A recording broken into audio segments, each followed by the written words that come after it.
नमस्कार। राजनीति की बिसात पर आज एक ऐसी चाल चली गई है जिसने दिल्ली से लेकर पंजाब तक के सियासी गलियारों में हड़कंप मचा दिया है। जिस झाड़ू के दम पर आम आदमी पार्टी ने भारतीय राजनीति के स्थापित किलों को ढाया था, आज उसी झाड़ू की तिल्लियां बिखरती हुई नजर आ रही हैं। अरविंद केजरीवाल के सबसे भरोसेमंद सिपह सालार और पार्टी का पोस्टर बॉय माने जाने वाले राघव चड्ढा ने आज जो कदम उठाया है उसे भारतीय राजनीति के इतिहास में आम आदमी पार्टी की सबसे बड़ी टूट के रूप में दर्ज किया जाएगा। शुक्रवार की उस प्रेस कॉन्फ्रेंस में न केवल एक पार्टी का भविष्य दांव पर लग गया, बल्कि ये भी साफ हो गया कि राजनीति में अजय कोई नहीं होता। राज्यसभा सांसद राघव चड्ढा, संदीप पाठक और अशोक मित्तल ने एक साथ आम आदमी पार्टी को अलविदा कहकर भारतीय जनता पार्टी का दामन थाम लिया है। चड्ढा ने अपनी प्रेस कॉन्फ्रेंस में भावुक होते हुए कहा कि जिस पार्टी को उन्होंने 15 सालों तक अपने खून पसीने से सींचा, अब वो अपने मूल सिद्धांतों से भटक गई है। उनका आरोप है कि पार्टी अब देश हित के बजाय निजी स्वार्थों की पूर्ति का साधन बन गई है। राघव चड्ढा का जाना केजरीवाल के लिए व्यक्तिगत और रणनीतिक दोनों ही मोर्चों पर एक बड़ा घाटा है। वो पार्टी के उस दौर के साथी थे जब आम आदमी पार्टी एक आंदोलन थी, लेकिन आज उसी आंदोलन के नायक ने पार्टी पर ही कार्यकर्ताओं को नजरअंदाज करने का आरोप लगा दिया है। इस बगावत की पटकथा पिछले कुछ महीनों से ही लिखी जा रही थी। जानकारों के माने तो राघव चड्ढा को पार्टी के भीतर धीरे धीरे अलग थलग किया जा रहा था। राज्यसभा में उपनेता के पद से हटाए जाने के बाद से ही उनके और पार्टी नेतृत्व के बीच दूरियां साफ दिखने लगी थी।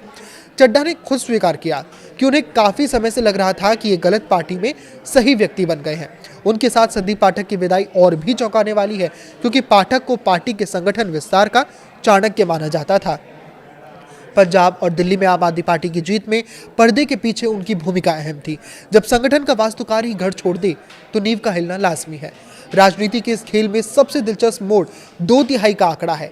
राघव चड्ढा ने दावा किया है कि राज्यसभा में आम आदमी पार्टी के 10 में से 7 सांसद उनके साथ हैं।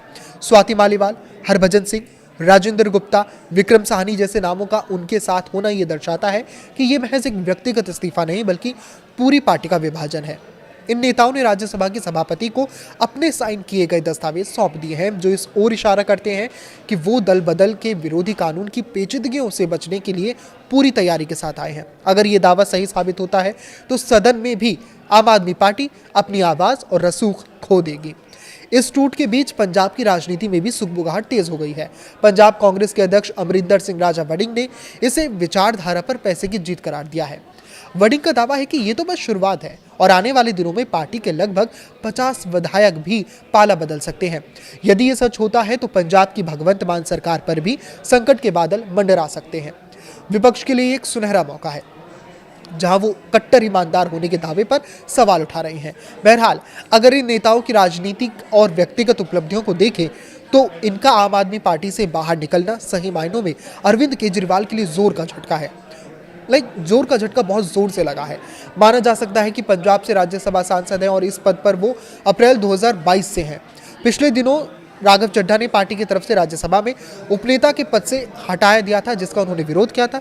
इसके बाद से ही माना जा रहा था कि राघव चड्ढा जल्द ही अपनी राजनीतिक सफर में नए रास्ते तलाश कर सकते हैं, और उन्होंने एक नया रास्ता तलाश कर लिया है जिसमें बीजेपी उनके सामने खड़ी है। अब उन्होंने बीजेपी ज्वाइन कर लिया, बाकी के 7 सांसदों ने भी बीजेपी का दामन थाम लिया है। अब आगे आने वाली राजनीति क्या होती है ये देखना दिलचस्प होगा। इस पर आपकी क्या राय है हमें कमेंट करके जरूर बताएं।